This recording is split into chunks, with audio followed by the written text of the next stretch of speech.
Okay, I think we are ready to start. Welcome to all the participants to this CABRI webinar on managing public debt amidst COVID-19 financing pressures in Africa. CABRI really appreciate the time that you put aside for this webinar. So thank you very much for taking part in this webinar. Just for understanding, the purpose of this webinar is to bring the impact of COVID-19 to a broader audience. I think this is a very unique event where you're now going to hear from the horse's mouth what is really happening, or from the debt managers in Africa, what is happening in Africa and what is the impact of COVID-19. Previously, we hear a lot of comments from researchers and third parties. This is opportunity where you will hear actually debt managers talk to a wider, to our stakeholders. So thank you very much for being part of this. So without further ado, I will hand you over now to Priya Bigan, who is heading our communication division at CABRI, and we will just explain some house rules. Thank you very much, Johan, and on behalf of the CABRI Secretariat, a very warm welcome to everyone. I will go through some housekeeping notes just to ensure that the webinar goes very smoothly. So attendee video and audio have been turned off for this event. French interpretation is available, and today our interpreter is Sarah. So you can actually see the interpretation at the bottom of the page. It's the web icon, and you can actually choose which channel you want. But once you have chosen your channel, just please make sure that you stick to it all throughout the event. Please use the chat box to introduce yourself and connect with the other participants. You can also use the chat box if you have any technical questions or any concerns. There is a technical team behind this webinar and we'll be very happy to assist. Submit your questions through the Q&A tool. And please, when you submit your questions, we kindly request that you target the panelists that you address your question to. For example, to Johan, it's at Johan. You can actually vote for the question you want to be answered first. This webinar is recorded, and this is also a question that we regularly receive. Please note that all the presentations, as well as the replay of this webinar, will be available on our hub, that is www.cabri-sbo.org towards next week. Now, this said, I'm very happy to introduce you to the head of technical at CABRI, Ashvina Gadjili, for a few words. Ashvina, à vous pour la suite.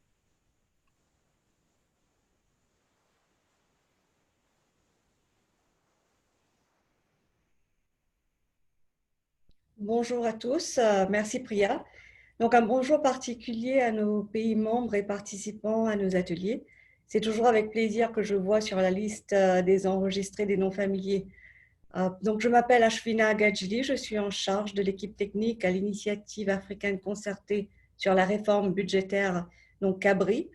Nous sommes ravis de vous accueillir aujourd'hui pour ce webinaire sur la gestion de la dette publique face aux pressions financières de la COVID-19 en Afrique.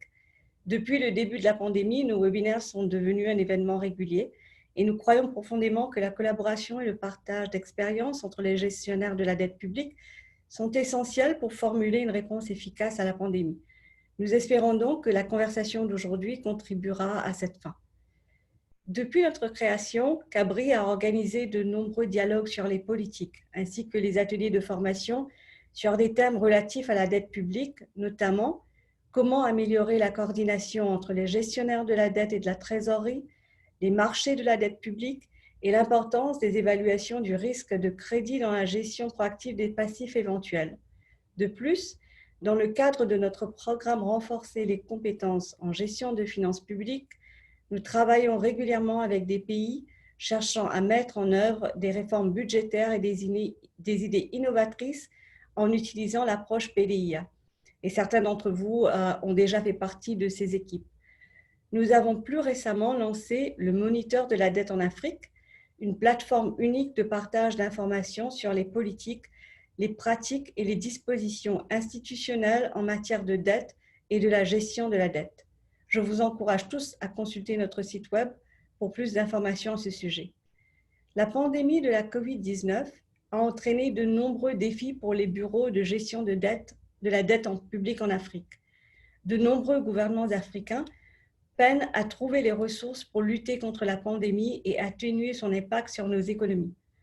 Les pays africains dépensent environ 0,8 du PIB, tandis que les économies à revenus élevés empruntent pour dépenser environ 8% du PIB en mesure de relance.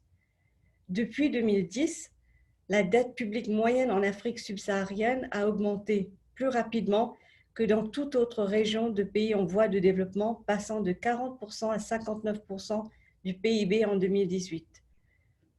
Bien que l'augmentation du niveau de la dette ait limité la capacité des gouvernements à réagir de manière appropriée, plusieurs pays ont fait appel au financement d'urgence de la FMI et de la Banque mondiale pour faire face à l'impact social et économique de la pandémie.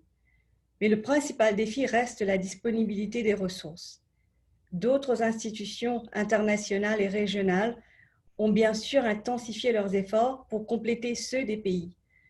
La Banque africaine de développement, notamment, a émis un fonds, le Fight COVID-19, de 3 milliards de dollars, alors que la Banque africaine d'import-d'export a mis en place des facilités de crédit de 3 milliards de dollars. La pandémie a contraint les gouvernements africains à prendre des mesures extraordinaires, notamment la redéfinition des priorités des budgets et l'augmentation des besoins d'emprunt. La Commission économique des Nations unies pour l'Afrique, l'UNECA, estime que les pays africains auront besoin d'un soutien financier initial de 100 milliards de dollars, car les fortes baisses des prix des produits de base, du commerce et du tourisme, résultat direct de la pandémie, entraînent un assèchement rapide des recettes publiques.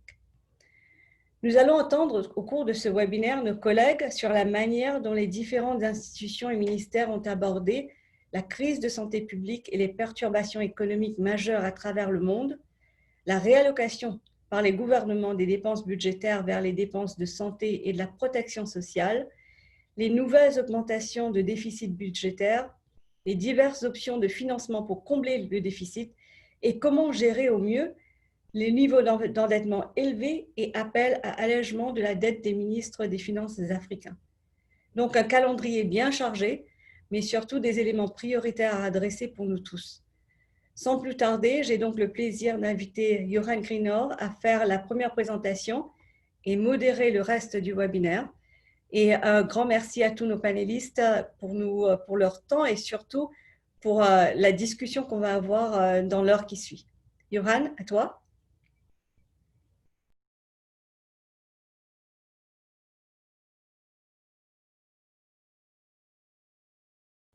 Johan, you're on mute.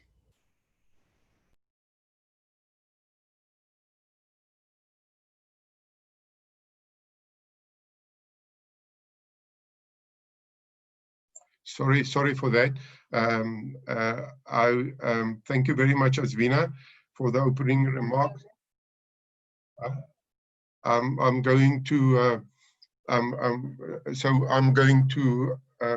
talk to you about what's happening prior to COVID-19, because I think it's very important that we understand the debt situation in Africa prior to COVID-19. If we can just go to the next slide.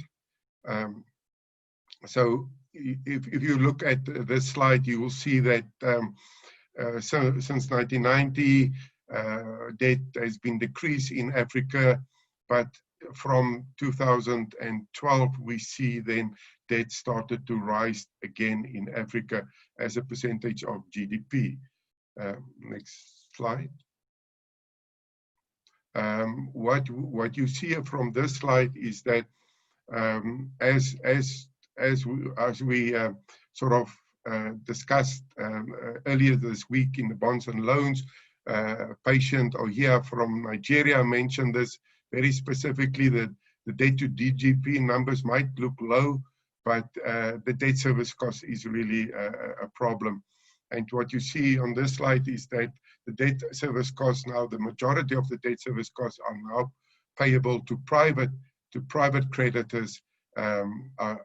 So debt service cost is starting to crowd out other public spending, which is really a big concern for African countries. Next slide. If we look at the situation currently in Africa prior to COVID-19, we mentioned, as Vina mentioned, and as I mentioned, that they've been rising since 2012, 49% of GDP on average. 21 countries gain market access to international sovereign bonds. So African countries freely participate in foreign bond issuances. But what we're actually seeing is that if we look at the debt portfolio, the risk is definitely, the inherent risk is definitely increases, and the vulnerabilities are there due to the fact that we are now seeing lower concessional loans and more debt now issued by or lenders now from non-Paris Club governments and private sectors. Prior to COVID-19, sub-Saharan country economics very severely affected by commodity price shocks and currency fluctuations. We saw that currently there's about 19 sub-Saharan African countries now classified as in debt distress compared to the 7 that we had in 2013. Next slide, please. Why is this increase? Why was this debt, this rapid growth in debt? What is the reason behind this? What we saw, as I explained, countries being beneficiaries of the HIPC initiatives, which was debt relief initiative, and they saw the opportunity to increase debt. We also saw a rapid, quite intensive increase in investment requirements, focus on infrastructure development across Africa. They expected about a requirement of $100 billion requirement on infrastructure, the infrastructure gap about $100 billion on per annum, which most of them will come from debt. There's also more borrow opportunities option now available to governments in Africa. The low rate environment is very attractive for African countries, and the search, and from the investor side, the search for yield in Africa has also become quite attractive. So what you see with African countries now developing their local bond markets, you see more foreign participation in those countries. And yeah, obviously the macroeconomic fundamentals improved in some of the countries, which also attracted investors. So some of the countries will experience quite high growth rates, like Kenya at 5.5%, just until COVID-19. Go to the next slide. Yeah, so if we look at the capacity constraints prior COVID-19, what's happening in countries, insufficient debt transparency and accountability mechanisms still being a problem. Some countries, hidden debt and poor reporting of contingent liabilities. So what we find is that in countries, bailouts to state-owned entities were now part of total debt, and which then which have increased debt over time. Also, some of the constraints that we seeing happening is that the limit space and capacity to negotiate favorable terms and conditions with lenders. It's a big problem. Those terms and conditions are really at some stage, in some instances, is one-sided. We can poorly enforce laws, policy procedures and practices in place. And I mean, we need to encourage countries to really follow the rules. So some countries like Botswana, they have very specific rules, policy and procedures, and they follow them very strictly. And other countries, you might not see the same enforcement to those policies and rules. Challenges, new challenges for debt management. If you look at the global, it's still very volatile. We can expect some shocks. If there's more shocks, it will definitely have an impact. And we see a lot of complex financing instruments of late. Capacity constraints in Africa. If we go to the next slide.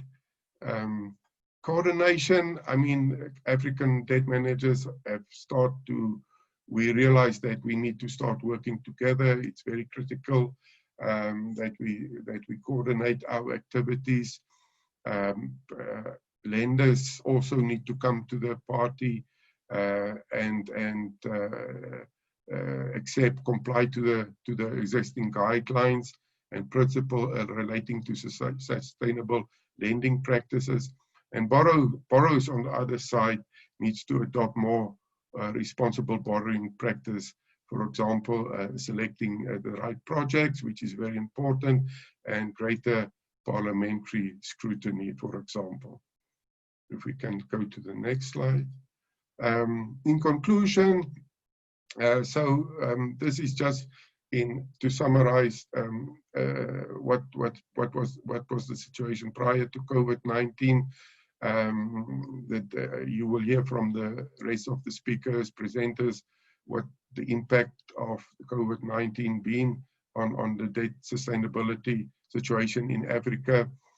There's a massive fiscal cost to governments. It was estimated that at one stage 17 governments in Africa the spreads exceed 1,000 basis points, which is really in a territory, they're moving in territory where defaults might be possible. But what we saw of late is that the spreads have been decreased, and we only see now 2 countries that's above 1,000 basis points spreads at this stage. So the topic of debt sustainability and debt relief is definitely a discussion for the future. It's not just government that's been affected by this, but also the private sector. If you want to, this is my presentation. If you want to connect to CABRI, this is you on Facebook, Twitter, and all the other social medias. Welcome to connect to us. Thank you very much for this. I'm also now going to. So if you have any questions, please send your questions to the Q&A. We will answer questions after our presentations. The next presentation will be by Adrian Duff.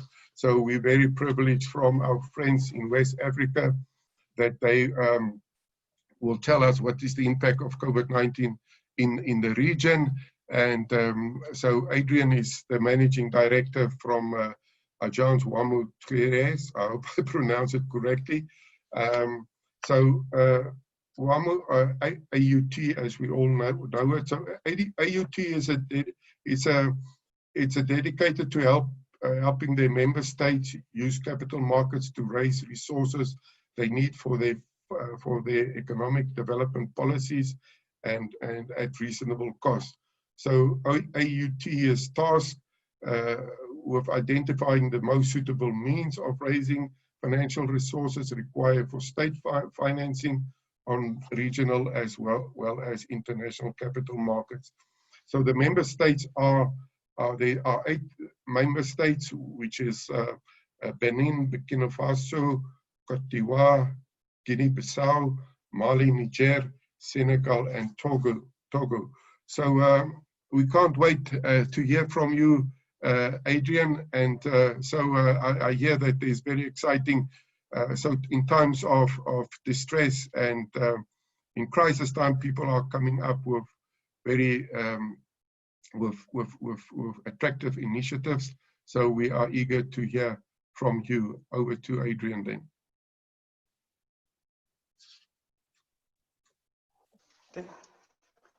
Merci beaucoup, Johan. Merci à CABRI pour avoir organisé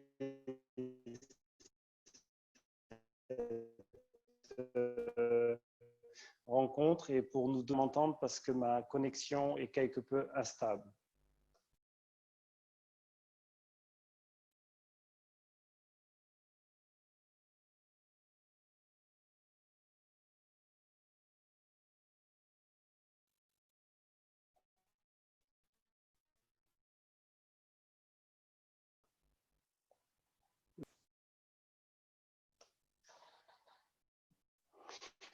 Tout d'abord, expliquer un peu ce que l'agence UMOA titre est. L'agence UMOA est à Dakar et qui sert donc les 8 pays de notre sous-région que l'on appelle UMOA. Et on accompagne l'ensemble de ces pays sur tout ce qui concerne la levée de fonds sur les marchés financiers. Et notamment, on a un rôle majeur en ce qui concerne notre marché local de la dette souveraine. Il faut dire que nos pays se reposent de plus en plus sur ce marché de la dette souveraine parce que c'est un marché qui propose moins de risques pour eux et qui leur permet une plus grande flexibilité dans la levée de fonds.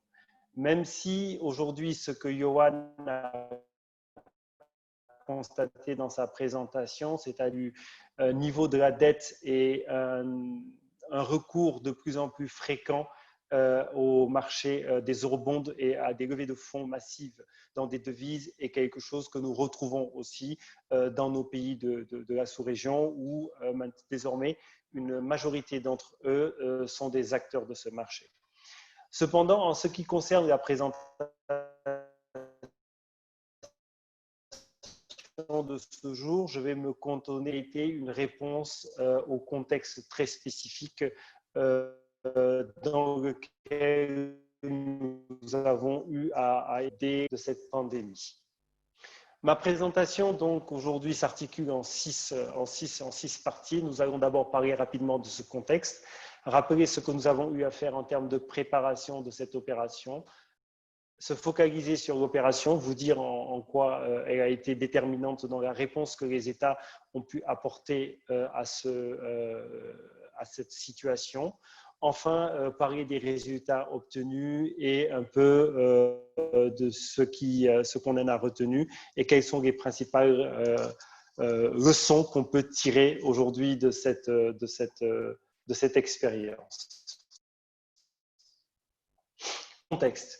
Bon, il faut dire que quand la pandémie s'est déclarée, quasiment l'ensemble des pays de notre sous-région, les 8, avaient la chance de pouvoir afficher sur les 5 à 6 années passées des taux de croissance qui étaient supérieurs à 5%, pardon. La moyenne des taux de croissance pour l'année 2019 était environ à 6% et on anticipait un taux pour 2020 à environ 6,6%.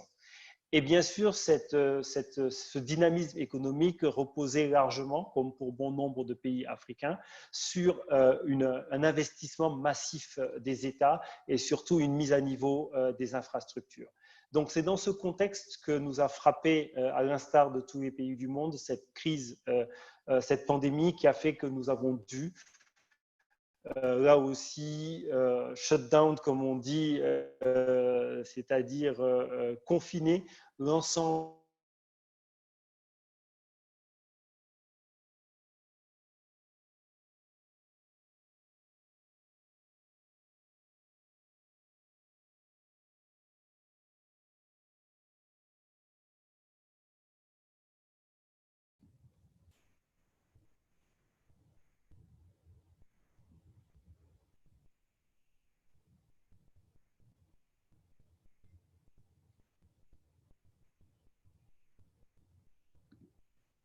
Adrien, je ne vous entends plus.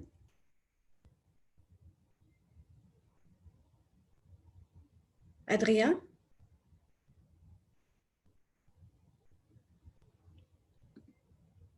Alors, donnez-nous quelques temps pour rectifier ces petits problèmes techniques. Est-ce que l'équipe technique... Johan, you are on mute. Can you unmute yourself? Yeah. Okay. Okay. I think while we try to get Adrian back on presenting, I think we can go perhaps over to Pramod.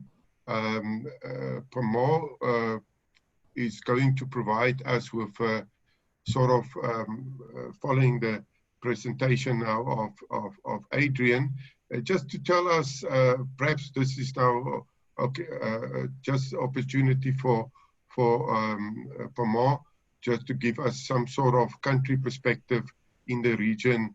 How did COVID-19 impacted Côte d'Ivoire?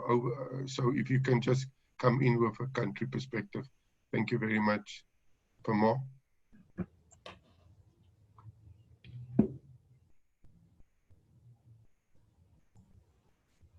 Merci bien, Monsieur Yuan.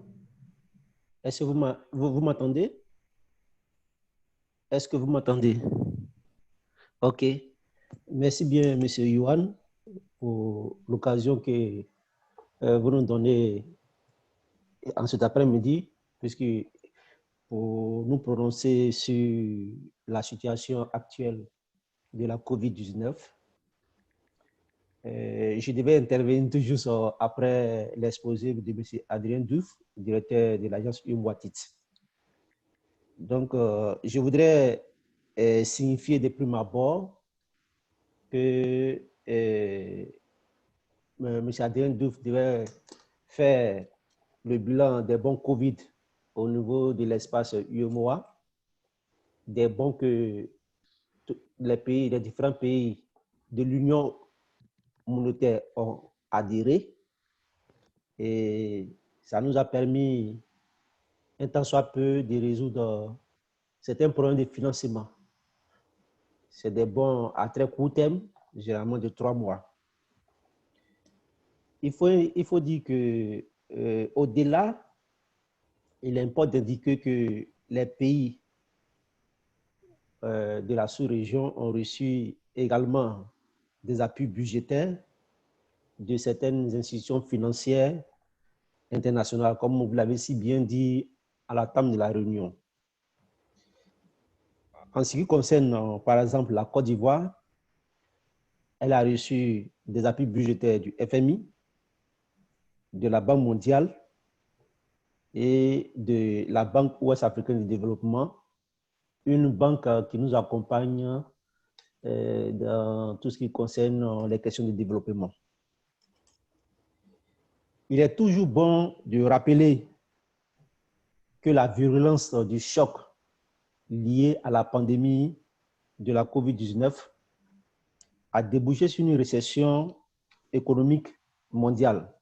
Et bien sûr, les pays de l'Union monétaire ouest-africaine ne sont pas restés en reste. Donc, face à cette situation, la réaction de la communauté internationale s'est manifestée par des décisions multiformes d'allègement des dettes. Il y a eu d'abord l'intervention du FMI et ensuite l'intervention des pays du G20. Donc, au niveau du FMI, c'est-à-dire le 13 avril 2020, si ma mémoire est encore bonne, l'action du FMI était destinée à 25 pays les plus pauvres de la planète, dont 6 pays de la zone UEMOA qui en ont bénéficié de l'annulation de la dette. C'est des pays dont le revenu par tête d'habitant n'excède pas 1175 $ USD. En plus de cela, les membres du G20 se sont réunis et ont décidé d'accorder un moratoire à certains pays, bien sûr, qui en voudront. C'est dans ce élan que certains pays de la zone UEMOA, dont la Côte d'Ivoire et le Sénégal, ont adhéré à ce moratoire des pays du G20. Il s'agit de la dette bilatérale. Et donc, la Côte d'Ivoire, notamment le Sénégal, ont adhéré à ce moratoire. Mais ce que je voudrais relever, c'est que ce moratoire, c'était une fenêtre qui nous était ouverte. Et au niveau de l'agence de notation financière, je voudrais relever ce fait-là. Ces pays ayant adhéré à ce moratoire, c'est-à-dire au report de ces échéances, ces pays ont été placés la plupart sous observation par certaines agences de notation. De quoi s'agit-il? C'est vrai, au niveau de la dette bilatérale, quand vous adhérez à ce moratoire, il n'y a pas de problème. Mais les agences de notation font savoir qu'il y a un fait qui est marqué dans le moratoire qui dit qu'on peut avoir accès aux créanciers bilatéraux. Donc, en ayant accès aux créanciers bilatéraux, cela fait que tu peux être en risque de défaut. Donc, si les pays qui ont adhéré à ce moratoire ont accès aux créanciers bilatéraux, ils sont en risque de défaut. C'est pour ça qu'on met ces pays sous observation le temps de voir si ces pays vont adhérer effectivement à ce moratoire concernant les pays, les créanciers bilatéraux. Donc, je voulais relever ce fait-là. Donc, plus ou moins, certains pays, bon, la Côte d'Ivoire, Moody's, nous a mis sous observation le temps d'apprécier effectivement ce qui va se passer. Mais il faut dire que, concernant la Côte d'Ivoire, nous avons fait un communiqué pour dire qu'on n'aura pas recours aux créanciers bilatéraux. Nous avons signifié cela. Mais comme c'est déjà mentionné dans le préambule, et donc pour le moment, nous sommes sous observation. Il faut dire qu'au niveau sanitaire, cette crise, bien sûr, les États ont pris, n'est-ce pas, ont adopté des plans de riposte sanitaire, également des plans de riposte pour accompagner le secteur privé, qui est bien sûr un secteur qui relance l'économie. Et il y a beaucoup d'actions qui ont été menées de la part de certains pays. Mais ce qu'on doit relever encore, c'est que au niveau du respect de la discipline budgétaire,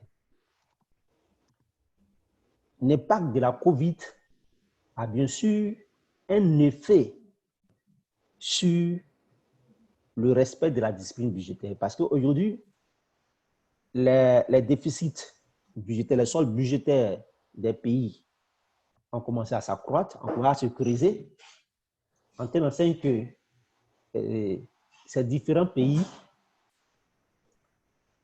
auront face, bien sûr, à un déficit quand même assez énorme, compte tenu de la situation de la pandémie. Et comme M. Yuan le disait, c'est vrai que la dette va connaître encore une augmentation, et ça, c'est certain.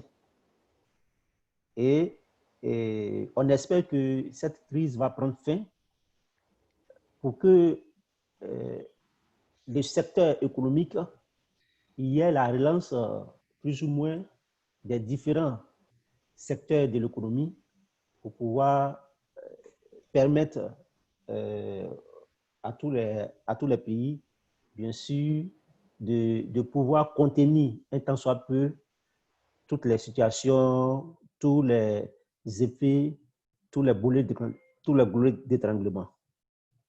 C'est ce que je voudrais dire concernant cette situation. Donc, en termes de perspective, bien sûr, il y a des actions qui seront menées. C'est vrai, l'État va intervenir énormément pour accompagner le secteur privé pour qu'il y ait la relance économique. Il faut bien sûr aider toutes les industries, toutes les petites et moyennes entreprises. Il faut les accompagner, bien sûr, à se relancer du point de vue économique. Donc, chers participants, voici ce que nous pouvons dire concernant la situation de la COVID-19 au niveau de nos États, et notamment au niveau des pays de l'UEMOA. Je vous remercie.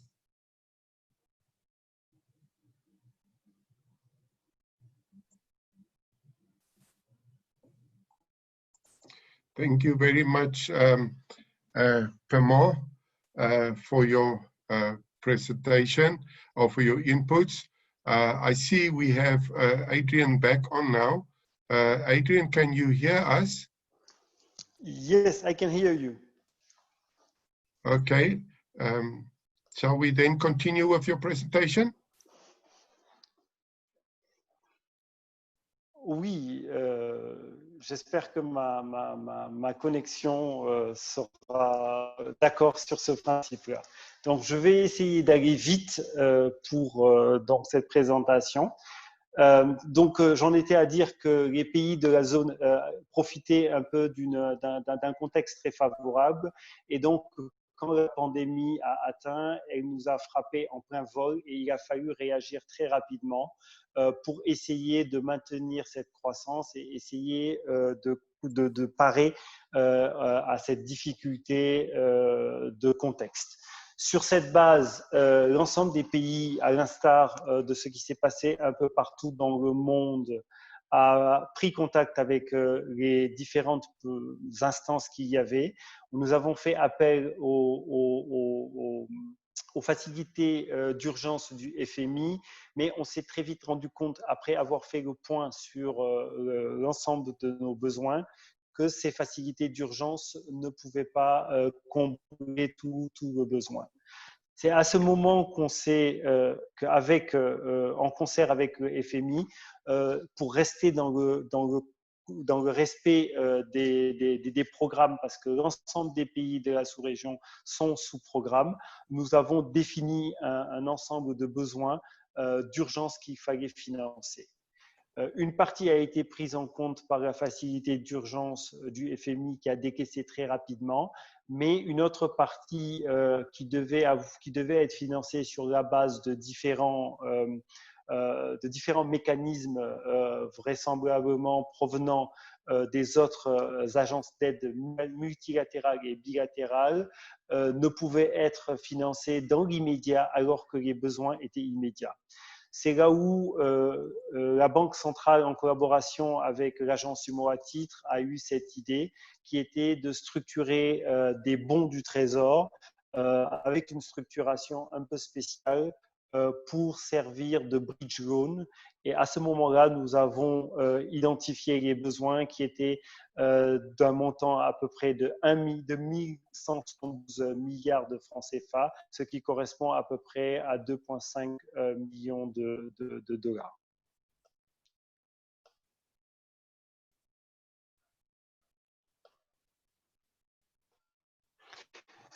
Quel a été le rôle? Le rôle de l'AUT a été, dans un premier temps, de coordonner et de faciliter un peu cette discussion et cette évaluation du produit qui pouvait en même temps satisfaire le marché, mais aussi satisfaire les États. Les États avaient exprimé un besoin qui était de 1172, quasiment 1200 milliards de francs CFA. Et il fallait trouver une structuration qui puisse faire que le marché puisse répondre malgré les limites que nous connaissons sur notre marché. Il fallait aussi tenir compte d'une contrainte qui était la contrainte de coût, parce que ce n'est pas en période où on éprouve des difficultés, où on doit surveiller notre service de la dette, que l'on doit laisser les coûts s'envoler. Il fallait aussi que l'on structure une opération qui soit assez attractive pour que les acteurs du marché souscrivent dans cette période d'incertitude qui est frappée eux aussi, incertitude sur leur devenir, mais aussi incertitude sur la réactivité de la clientèle, sachant que 80% des investisseurs sur notre marché sont des investisseurs bancaires, donc très sensibles aux fluctuations de notre économie. C'est ainsi qu'on a structuré ces bons. Et sur cette base, nous avons eu différentes actions de communication parce que la communication était très importante dans ce contexte pour faire comprendre aux investisseurs comment nous voyions les choses, quelle était la réactivité des États et surtout comment ces bons pouvaient être une solution et pour nos États et pour eux dans le cadre de cette opération. C'est ainsi donc qu'on a défini une opération d'émission de bons du Trésor pour un montant approximatif de 1 200 milliards pour une durée de 3 mois. Le taux d'intérêt, je vous parlais de la contrainte qui était une contrainte réelle en termes de contrôle du service de la dette. Nous avons choisi de faire une opération par adjudication. Mais avec un taux plafonné à ce moment-là à 3,75%, sachant que ces bons devaient être refinançables auprès de la Banque centrale pour une durée équivalente d'à peu près 3 mois et que ce guichet de refinancement de la Banque centrale était à 2,75, ce qui faisait 2,50.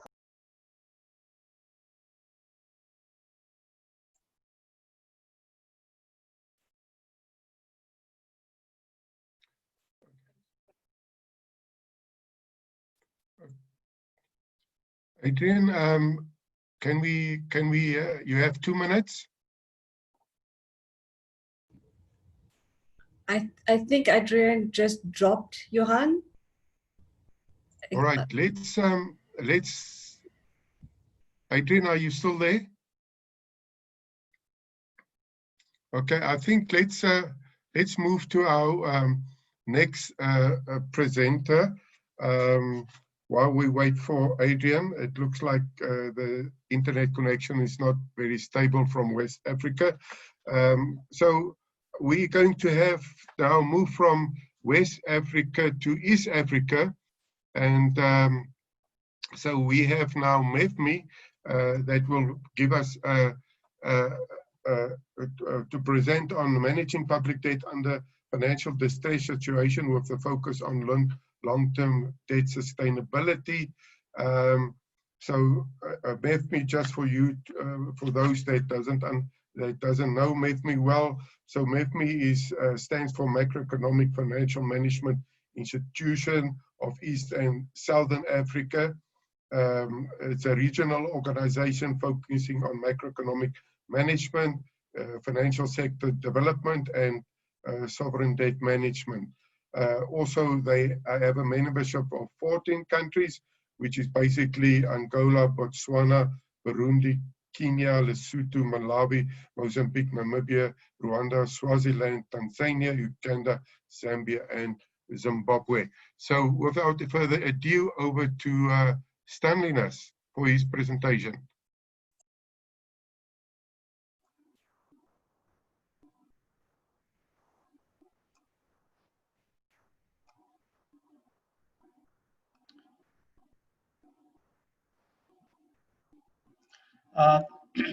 Thank you very much, Johan. Can you hear me?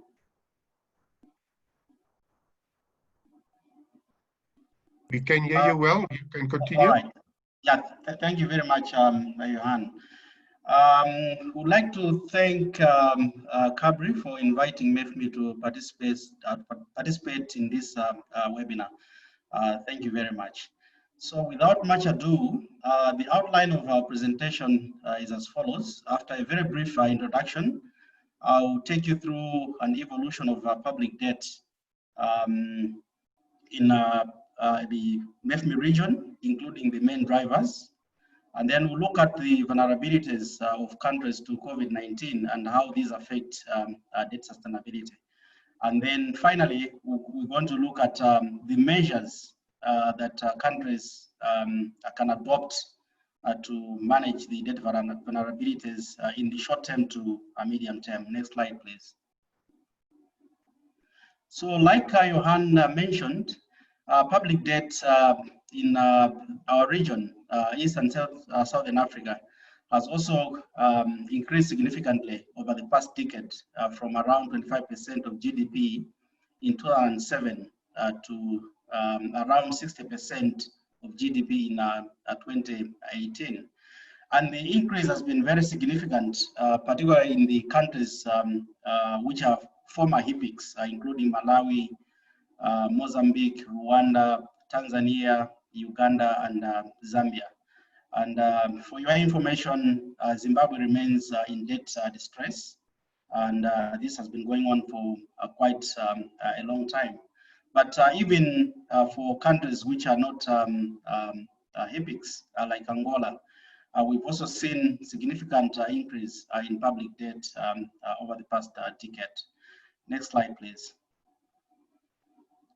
So this chart illustrates what I've talked about, looking at the debt trajectory from 2007 up to 2018. And with that information, what were the main drivers of public debt accumulation? And this we're going to find out in the next slide, please. So to understand the evolution of public debt, we need to look at the conceptual framework in terms of how public debt accumulates. And there are a number of factors which lead to increase in public debt. The first one being primary deficit. So this is like if there's a government or budget deficit, the government debt increases. And conversely, if there's a surplus, public debt declines. There are other factors which, even in the absence of government not doing anything, there could be changes in public debt. These include real interest rates, real GDP growth, and currency appreciation or depreciation. So if there is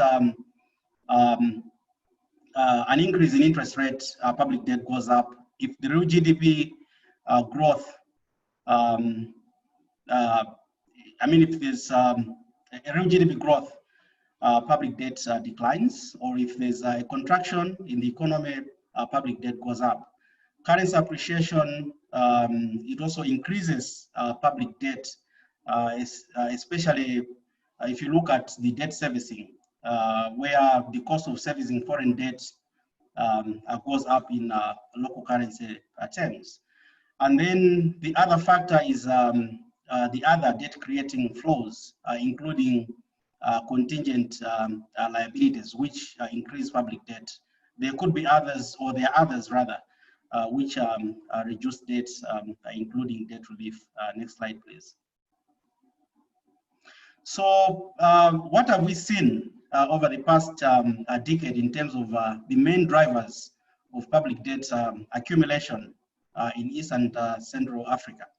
If you look at that chart, we've plotted these drivers, where in red you have got the primary deficit, in blue that's the real exchange rate depreciation, yellow that's the real interest rate, and then we have got other debt creating flows with real GDP in green, and then in purple that's the residual, like other factors. And then the dotted line that you see across the chart there, that's the median change in public debt. So like on an annual basis, what's the median change in public debt in percent of GDP? So what that chart tells us is that over the past decade in the MEFME region, primary deficits have been the main driver of public debt. You look at that red, the red bars.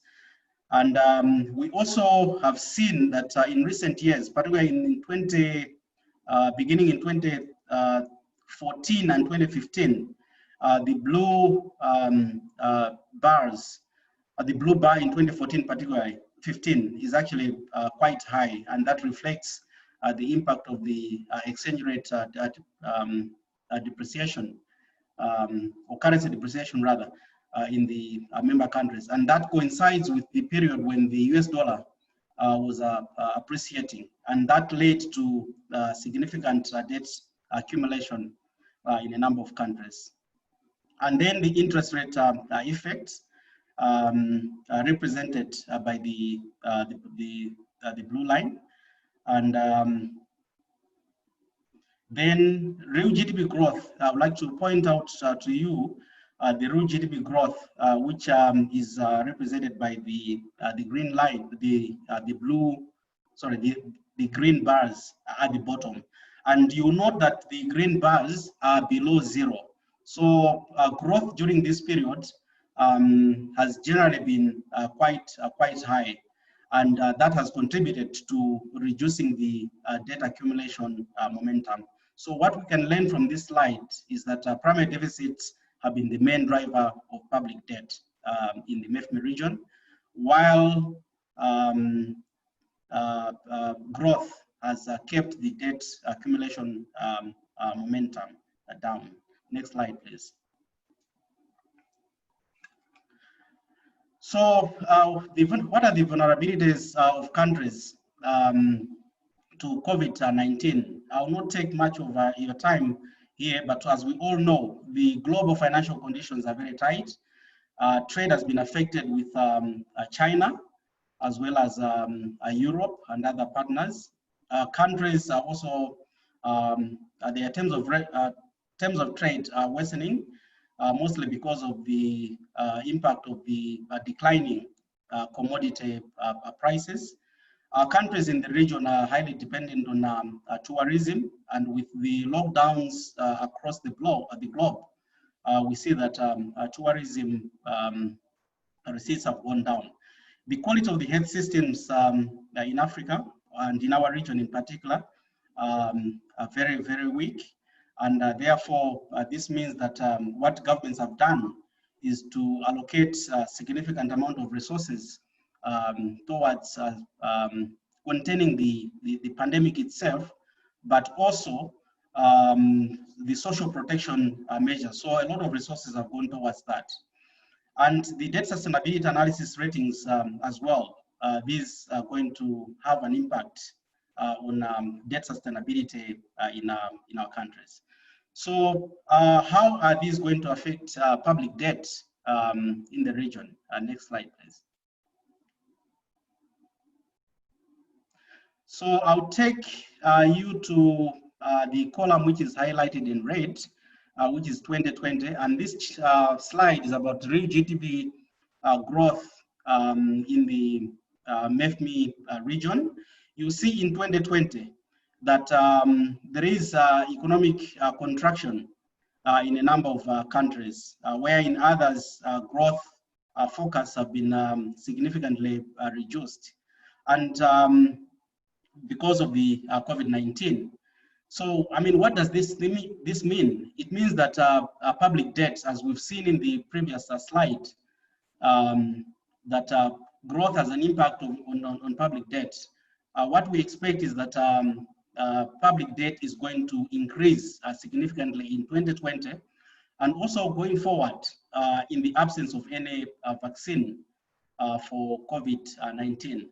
And this is going to affect debt sustainability in our member countries, simply because the matrices which are used to calculate debt sustainability have worsened. I'm talking about GDP itself. If you take debt to GDP, so the denominator now is smaller, meaning that the debt to GDP ratios are going to go up. And similarly for revenues, which are going to slump, and exports are also going to go down. So debt sustainability ratios are going to worsen going forward. Next slide, please. Fiscal deficits, because of the revenues are going down, are also going to increase. A number of countries have implemented revenue measures, including providing tax breaks to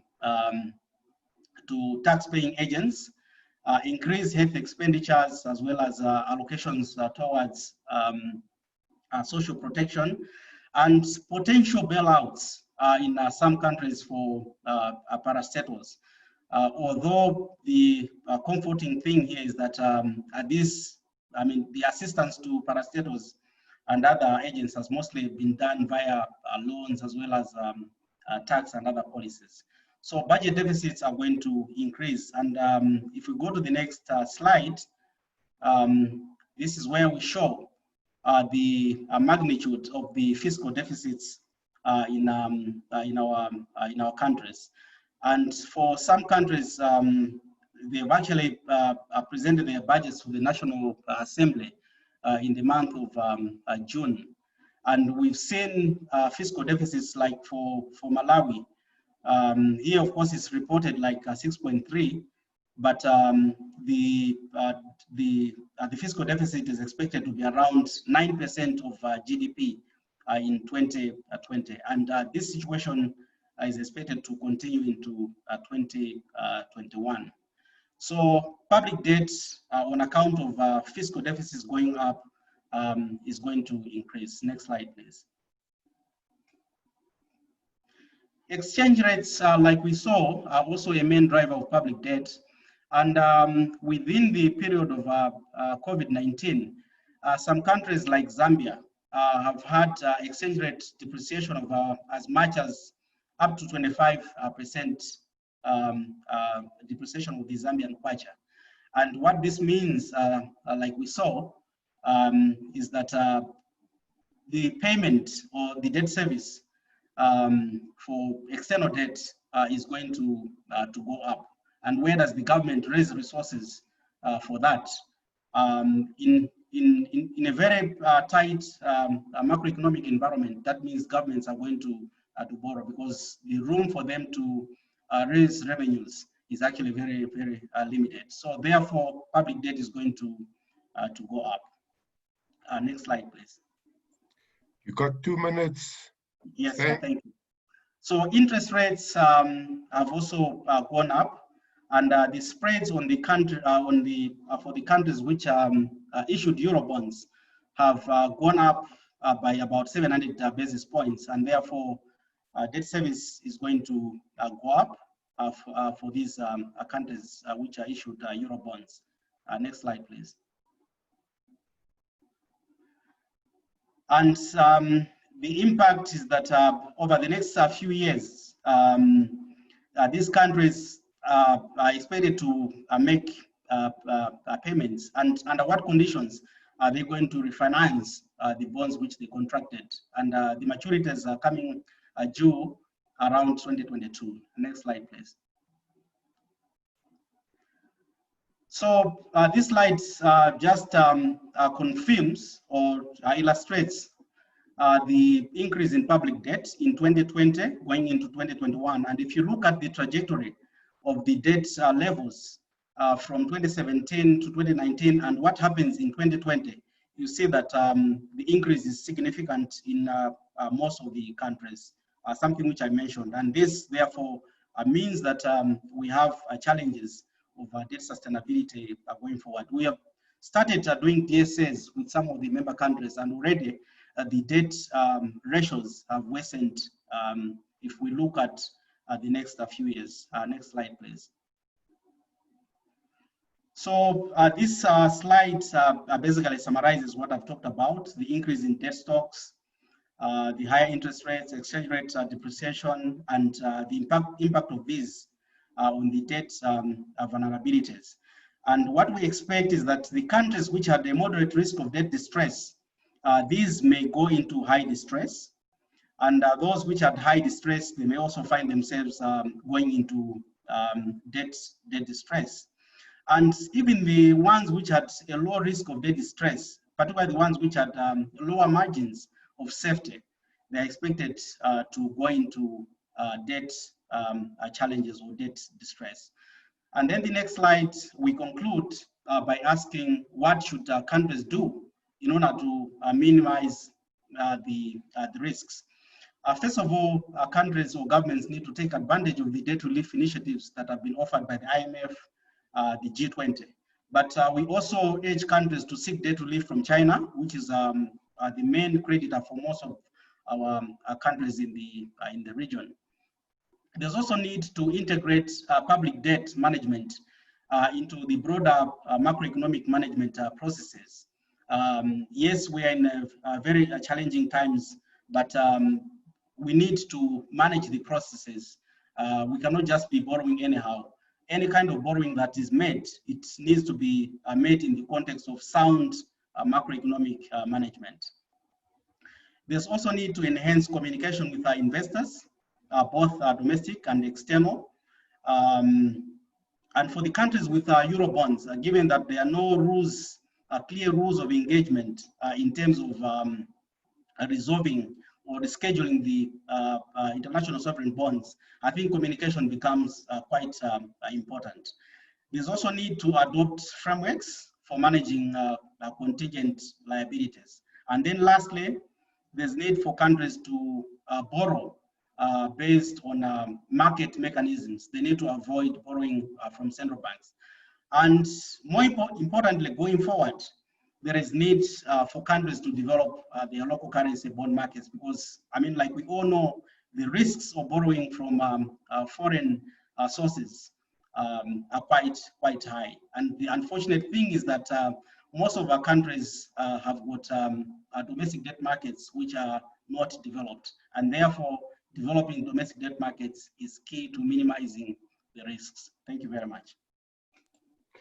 Thank you, Stanley Nuss, for that presentation. It's a mouthful. The situation is not really looking good. You see the debt levels are deteriorating. So let's have a quick country perspective on from Uganda. Morris, Morris is the Director of Debt and Cash Policy at the Ministry of Finance in Uganda. So over to you, Morris. Thank you, Stan, and thank you, Johan. I want to say Stan has given a very good picture in as far as our economies are concerned, and also the Uganda's example and the ratios presented do, to a large extent, reflect what we have on the ground. But maybe just to give some quick perspective on Uganda, in as far as the debt stock is concerned, as at end December 2019, our debt stood at 13.9 billion, of which external was 8.6 billion, and domestic debt was about 4.7 billion US dollars, which is about 36.5% of the total debt stock. The stock composition, we have multilateral creditors who are our largest, take the largest percentage in terms of the debt to Uganda, with World Bank having about 61%, and then ADB 23% of the 63 total. And then commercial banks are about 4% of the total debt stock. And then we have the bilateral creditors at 33%. I would say that we don't have any Euro bonds issued as yet. And also we don't have any domestic bond that we've issued, apart from infrastructure bond in this case, apart from the domestic treasury bonds and bills that we issue on the open markets. In terms of the currency composition for our external debt, it is largely SDR, and then we have US dollars, which is about, SDR is 41% of the total, US dollars 34%, and then we have euros of around 13%. Now, for the debt to GDP ratios, by end of this financial year, which is ending a week or two from now, our debt is projected to be about 41.1% of GDP, and we will be peaking at around 58, assuming that we go with the current projections, 58% of GDP in 2022-23. Our fiscal deficit talked over about 7%. We're looking at around 8.6% as a fiscal deficit, of which a primary deficit is around 5.9. And then, of course, for the growth, just like all the other economies, we've been hit hard on the economy. So we have projected around 3%, 3.1, 3.5% for this financial year. And for next financial year, we're expecting further slowdown of around 4.5. Now, these estimates have been revised downwards from what we were projecting before COVID of 6% on average for this year and the medium term.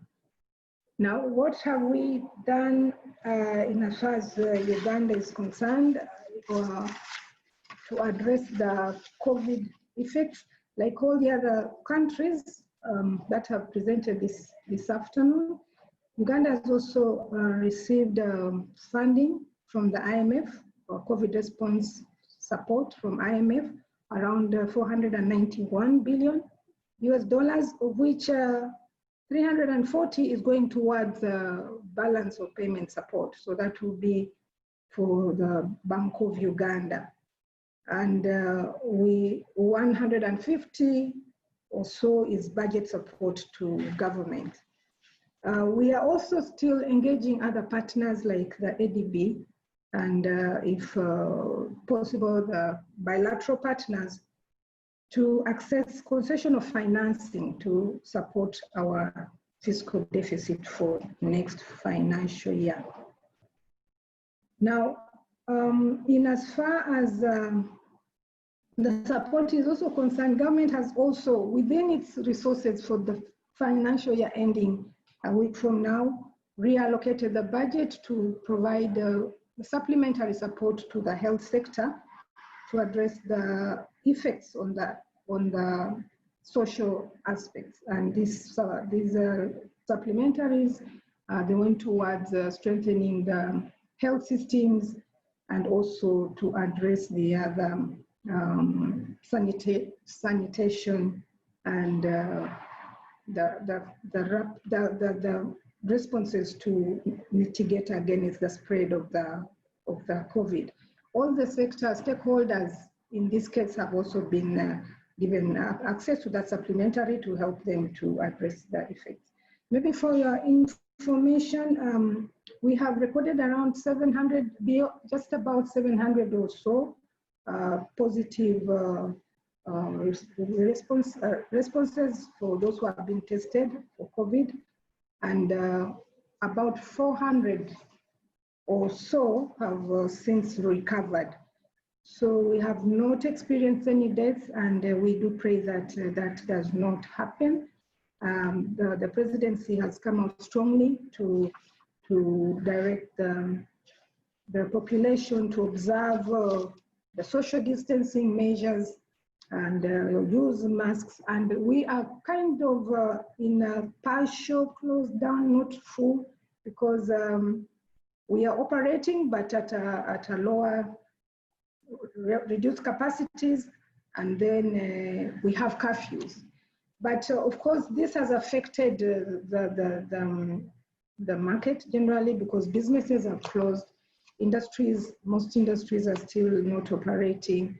And we have seen the tourism sector being hard hit because we are not allowing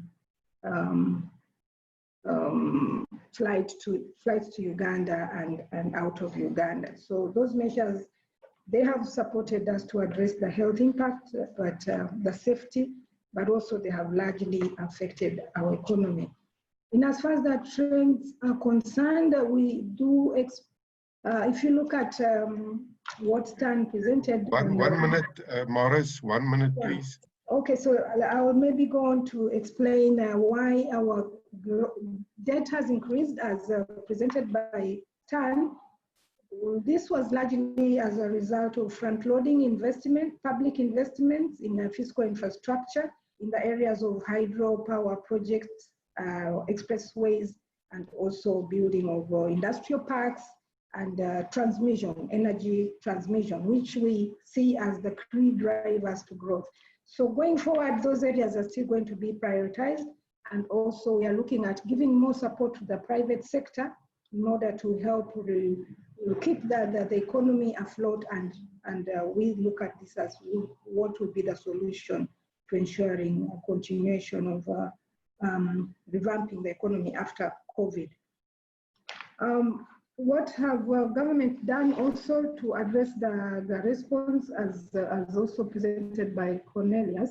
Government has also prioritized in the health sector.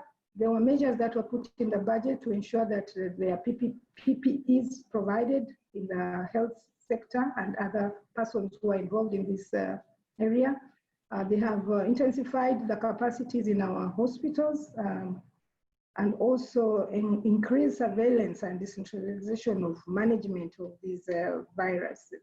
But on the tax side, there's also been tax relief to some extent by deferring the payment of corporate tax, payment of payees, waiver on interest on tax arrears and other areas that are supposed to help the private sector.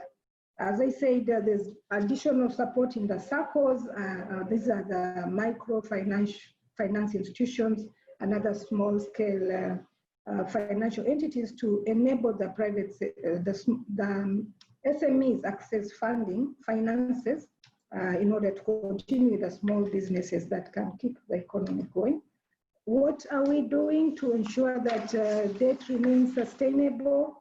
The measures that were proposed by STAN, a number of them are being done by Uganda. The first one is we are borrowing, but being very mindful of the debt ratios.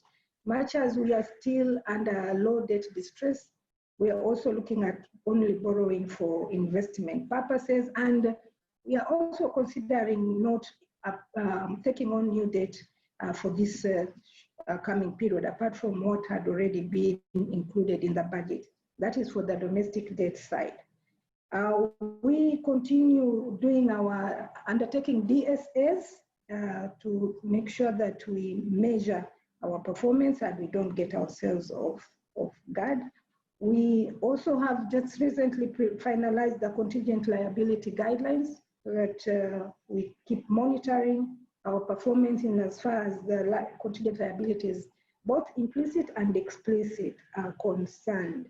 We undertake an MTDS on an annual basis, and that's an exercise that guides our borrowing. And lastly, we are looking at developing an infrastructure bond come the other financial year, 2021-22.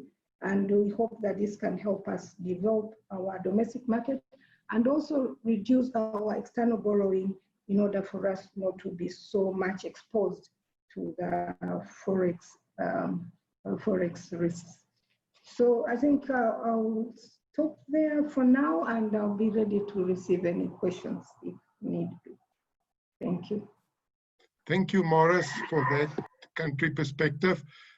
So without further ado, we're going to move now to South Africa. South Africa has been hit by COVID-19 as well as rating downgrade. So double whammy. The minister yesterday said that debt is a problem in South Africa.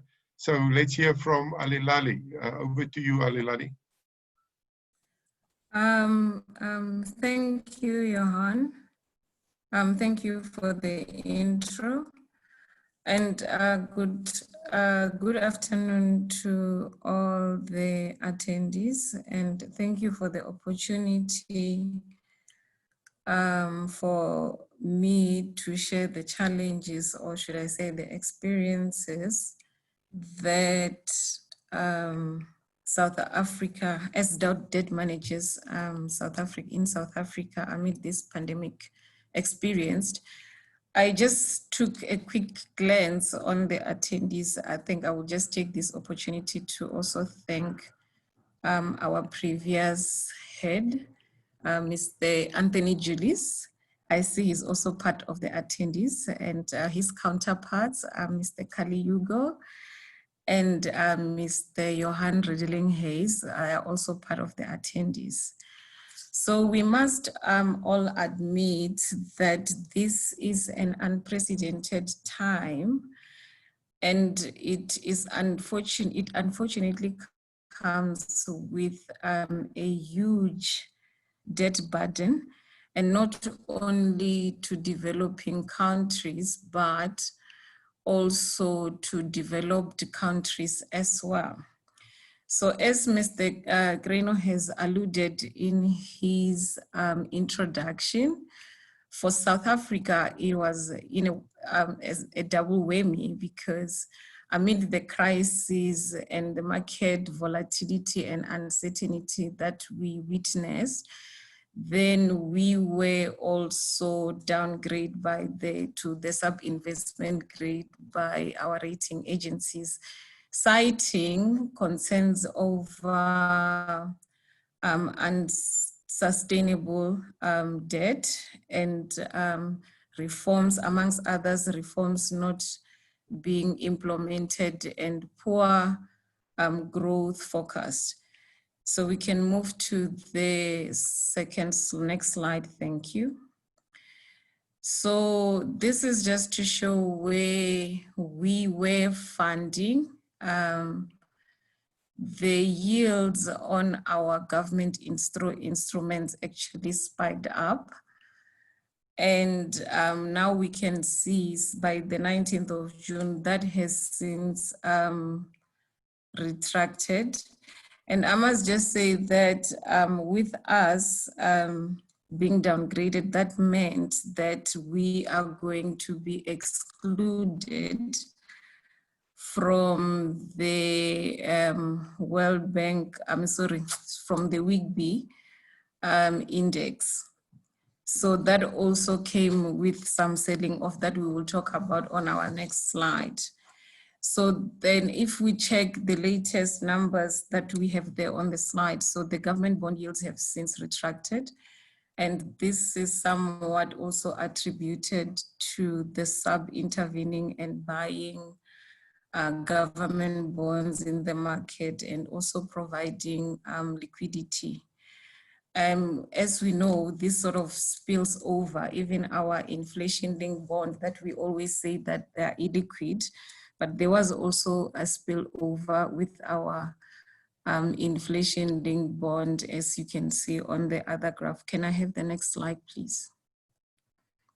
So this slide is just to show you that the demand on our primary auctions during the time declined substantially. The bid to cover ratio were way much below than we have seen before, and also the bid amounts that we received were quite low. The next slide. So this is just to show you that our clearing yields actually surged up. We were clearing at levels that we've never seen in so many years, and our assumptions for cash is it was a discount of 25%. Basically, for every rand that we issued, we were actually getting 75%. Thank you, next slide. So one of the strategies that we actually implemented was we should issue at shorter durations, right? That way we were, because the primary dealers also had immense pressure from liquidity, because there was no liquidity at all in the market. So for us to sort of entice the auction participated, we sort of moved our tenor to issue in shorter dated bonds. And that also comes with the risk of, that also poses a refinancing risk, because Now you are issuing a lot of debt in the short-term maturity that you need to actually refinance, and that is one of the challenges that we actually experience. So I must also just say that during this period, we also have, I apologize that I didn't include the slide, we also have the electronic trading platform that we also experience a challenge there, because we have the margin, the basis points that the primary dealers can actually trade on. So we had to suspend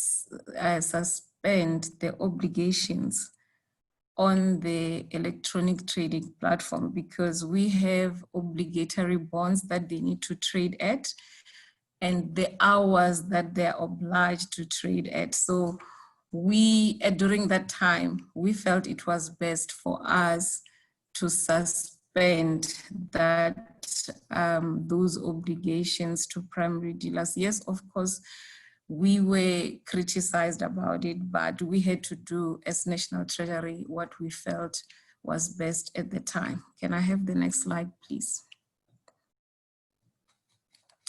So this slide was just to show you how the rand has fared compared to pre-COVID. And bearing in mind that with our currency is actually, even our bonds, it's actually high liquid, and we unfortunately fall in a category where investors or market players want to offload. They definitely start with us. I think the very same, next slide, please. It will be, next slide, please. So you can see that we were very vulnerable, mainly because of the high liquidity class that we fall in South Africa. Next slide, please. So as part of our financing strategy throughout, we do issue in the international capital markets, and we try to minimize that to 15%. That way we avoid the volatility that comes with the currency, domestic currency. So I must just say that the guys, the people that I mentioned that I appreciate being on the call, they were the ones who came up with the strategy that when we issue in the international market, we don't repatriate the currency into rand. So we honor our foreign currency debt obligations using those dollars that we issued in the capital markets. So you can see that they also, our foreign currency bonds were also affected by the pandemic. And we decided at the time that we will observe the market, and then we will tap the market when it is conducive for us to do so. We can move to the next market. Maybe I must just mention that from the reports that I've been reading, is there seem to be a huge concern over the second phase of the COVID-19 that is coming out. I mean, we've seen reports over China that it's also starting to spike again. So that also creates some more uncertainty on our government bonds. So on this, this is just to show you how the international or foreigners or non-res hold South African bonds. So from these, you can see that the actual amount is actually going down. So for instance, we had a nominal decreased from 742 billion from their holdings to 74 billion. And that has actually now gone down from 32.7% in April. Now it's at 31.5%. So I was unfortunately not able to update because I had a due date to submit the presentation. And as I was indicating that the WIGB, because we are now sub-investment grade, so some asset fund managers who are mandated to hold bonds that are on investment grade, they were actually forced to offload some of the bonds. So we were estimating, I mean, the estimate at the time they were talking about 3.4 billion US dollars, translating into roughly almost 60 billion of South African rands. We can move to the next slide. However, okay, I'm gonna be quick. So one of the strategy that we opted was we opted not to increase our bond auction levels, and we increased based on what was on the budget. So we can move to the next slide. So let me just also indicate that discussions are in place on how much we can issue. We can increase on our domestic funding and when to tap the international markets. So these are some of the funds that we are actually sources from MDBs. We can move to the next slide. So, and also we have internal discussions regarding our cash because we are also running out of cash. So we can move to this next slide, thank you. So this is just the minister's message over his concern over our debt sustainability. So it is good to hear that at least a member of parliament also, he's also looking into this. It's a great concern. So for us to close, for us as debt managers, while we know that we can borrow, it's very important that we also consider our future generations and their livelihood on the ability to be able to repay the debt.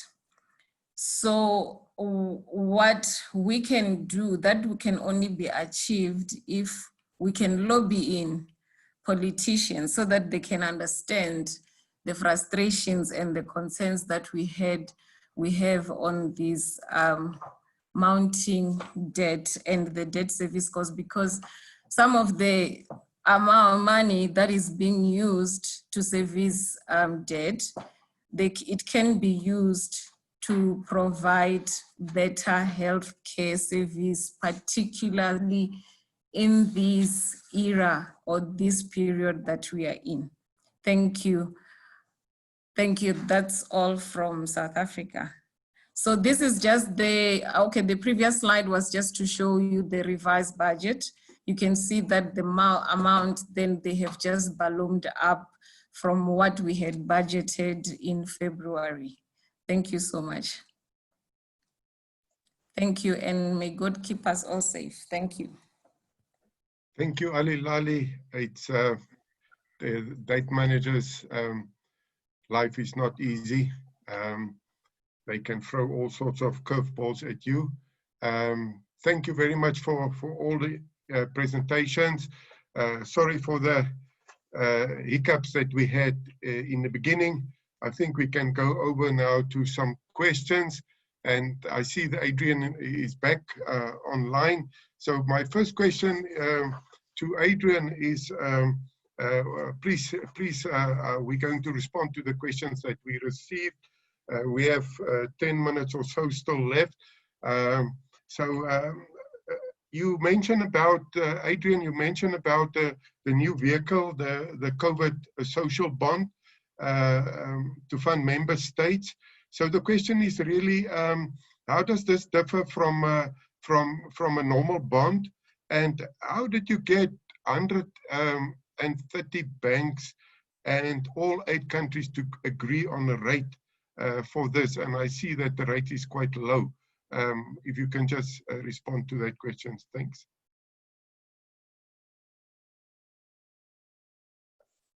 Merci beaucoup, Johan, pour la question. La réalité est que ce produit était un produit exceptionnel, circonstanciel, qui était une réponse spécifique à une situation spécifique. Ce n'est pas un produit qui est là pour être un produit récurrent, bien que ça reste un bon du trésor, mais dans sa structuration, elle offre un certain nombre d'avantages aux investisseurs bancaires notamment, en termes d'accès privilégié à une liquidité de la banque centrale, mais aussi en termes de traitement au niveau des ratios prudentiels qui font que ça ne peut être qu'une réponse spécifique à une situation spécifique. Donc, ce n'est pas un produit qui est là pour durer, c'est un produit qui doit son succès au fait qu'il soit exceptionnel et que sa structuration est exceptionnelle, ce qui explique d'ailleurs les taux. Si vous avez bien remarqué, au fur et à mesure que l'on émettait ce produit et que les investisseurs comprenaient sa structuration, sa valeur augmentait et sa raréfaction a fait que les taux de sortie des opérations sont devenus de plus en plus faibles au fur et à mesure. Donc, c'était une réponse exceptionnelle à une situation exceptionnelle. Peut-être qu'il y aura une deuxième vague puisque la pandémie a l'air de rester un peu plus longtemps que l'on avait anticipé, mais il est clair que ce n'est pas un produit qui est là pour rester dans le temps. Merci, Johan.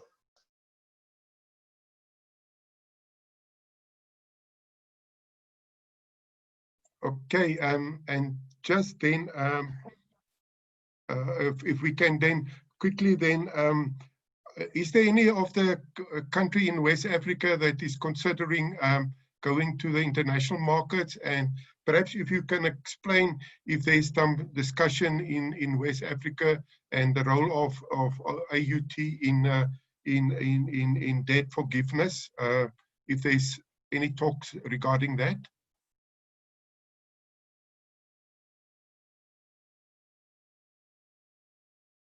Adrian? Yes, oui, actuellement, il y a un groupe de chefs d'État qui, avec à la tête de ce groupe-là, le président Macky Sall du Sénégal, qui sont en train de pousser une initiative par rapport on va dire à une suspension, voire à un effacement d'une partie de la dette. Mais ce qu'il faut dire, c'est que ces discussions sont aujourd'hui à un stade préliminaire. Le groupe est toujours en train d'échanger. Il doit y avoir un lancement officiel et on devrait en savoir un peu plus demain. C'est une initiative qui est aujourd'hui une initiative politique. Maintenant, le périmètre exact reste à déterminer, d'autant plus qu'on a pu tous voir qu'une telle démarche n'est pas sans conséquence pour des pays qui sont présents sur le marché, notamment sur les marchés internationaux et celui de l'eurobond. On a vu que des pays comme le Sénégal ou la Côte d'Ivoire ont été mis sous underwatch depuis que cette initiative a été lancée. Donc, on attend de voir un peu ce que ça va donner et la définition exacte du périmètre et du contenu de cette initiative réellement pour pouvoir en discuter. Mais c'est une initiative qui aujourd'hui existe sur le plan politique, oui. Merci.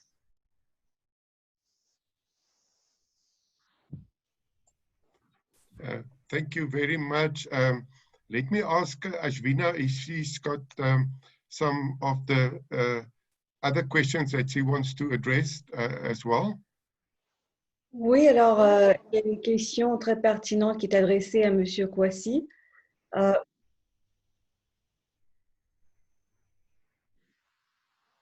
Et la question est comme suit: je voudrais comprendre les conséquences de la mise sous observation en termes d'image vis-à-vis des bailleurs de fonds. Donc, vos commentaires, M. Kouassi. Merci bien, Ashbina. Donc, à la suite de M. Adrien, qui avait déjà plus ou moins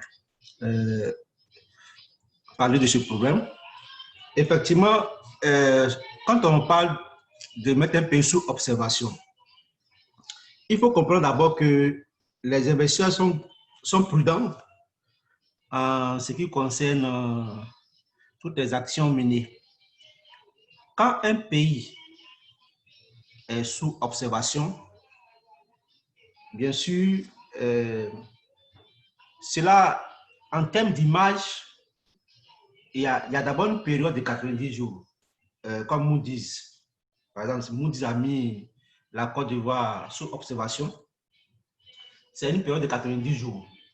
Et au cours de cette période, il va voir effectivement si le pays aura accès, n'est-ce pas, au moratoire en ce qui concerne les créanciers privés, pas les créanciers bilatéraux.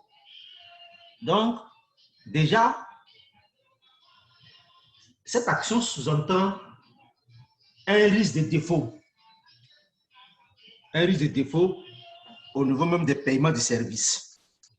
Si pendant ces 90 jours, le pays n'a pas accès, bien sûr, au moratoire proposé par les créanciers privés, la période d'observation sera levée. Donc, en termes d'image, c'est en quelque sorte la prudence. C'est la prudence. C'est ce qu'on peut dire. C'est ce qu'on peut dire, c'est la prudence. Donc, c'est l'élément de réponse que je pourrais donner concernant la période sous observation.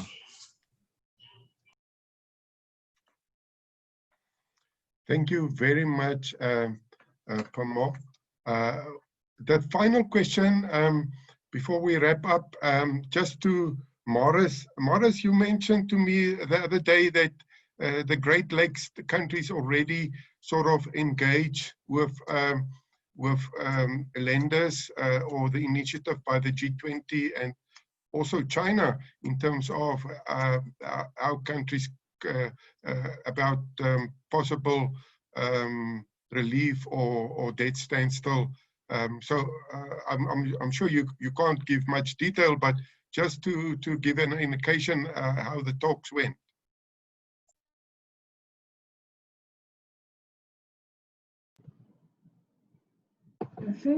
Thank you, Johan. This was a UN roundtable discussions. It took place, I think, 2 weeks or so ago, with a number of countries in participation. So maybe some members who are in today's meeting may have attended that particular roundtable discussions for the Great Lakes region. And we had most of the bilateral partners were represented. I joined later, but I do recall that France did indicate that for countries who can qualify for the G20 announced debt relief initiative should do so.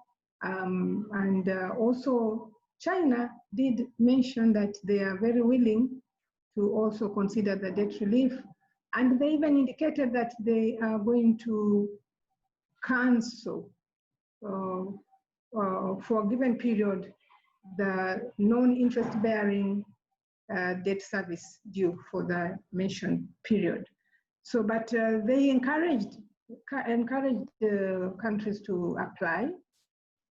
France in particular said they are very ready to do so, and member countries, those who qualify, could apply to the Paris Club Secretariat, and that will be considered. But of course,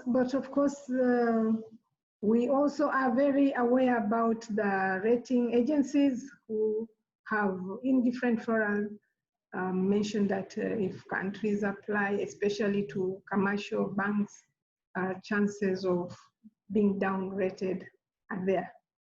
In that forum, France and others who are encouraging countries to apply say that that wasn't the case. So we are yet to really get it from the rating agencies to understand when will you, which application will call for a downgrading. So that's something that is not still clear to us. Thank you, Johan. For Uganda, we are still thinking of whether we should go for some. We have applied, but not really committed. We first want to engage the bilaterals and understand whether they are indeed ready to do the cancellation or not. But we've gone ahead and budgeted. We serviced our debt. We are up to date as of June, and we are planning to service the coming quarter or the rest of the year debt if we don't get the relief.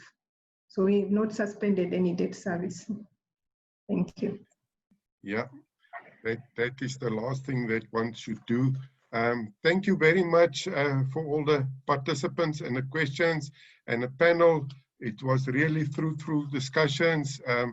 Yeah, so the way forward is not going to be easy.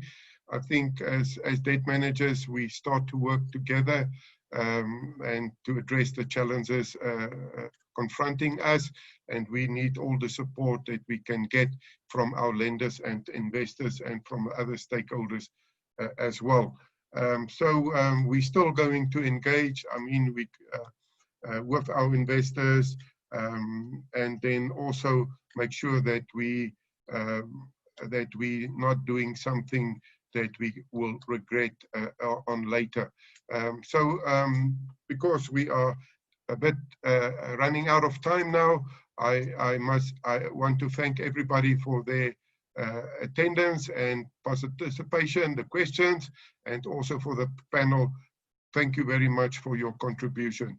Until next time, thank you very much, and we see you next. Thank you. Thank you. Thank you. Thank you. Thank you. Thank you.